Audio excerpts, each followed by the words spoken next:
Today, I want to tell you about a French composer by the name of Francis Poulenc. He was born in 1899 in Paris, and his family life was very interesting. His father was an industrialist, and he was a founder of a chemical and pharmaceutical company. And then his mother came from a long line of artists and musicians. And so in the home, his father wanted everything exactly in place and punctual. And his mom, she was kind of a free flowing lady, and she filled the house with music, which had great influence on our composer. When he was 5 years old, he started piano lessons, and as many of our composers, he showed an incredible aptitude for this instrument, but also for music in general.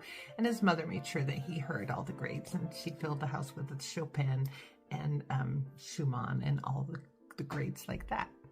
As a teenager in Paris, he became captivated with this cultural phenomena of Montmartre, and that was like a bunch of cabaret and artists and poets and writers. Now he loved the structure of the traditional composers, the classical composers, but he also enjoyed, the playful modernism, and we're going to hear that in his music. It's kind of the same as his home, right? So you have the structured, and then you have the fun, not structured. Although he did have piano lessons and continued that, he never had formal education. He didn't go to conservatory. He didn't study music in a formal way in college. He was largely self-taught, but he was good and he was persistent and he kept going at it.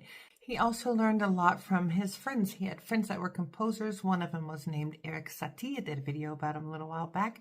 And they had a group of friends that were together, and he was welcomed into this group. And this group was called the Lessie, the Six. And it was a group of six composers, and they were buddies, and they would help each other, listen to each other's stuff.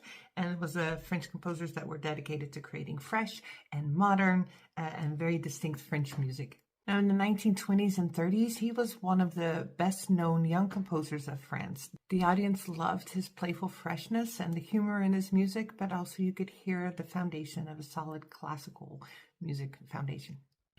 The Second World War was hard for everyone, but he was living in occupied Paris. He wasn't directly involved in the war, but of course you see everything around him. He drew tremendous comfort in poems, and he actually ended up writing song cycles that were using the poems of Paul Éluard, and they are just masterpieces of 20th century vocal music. Now, his personal life was as contrast as his life growing up and also his music. You always see a contrast.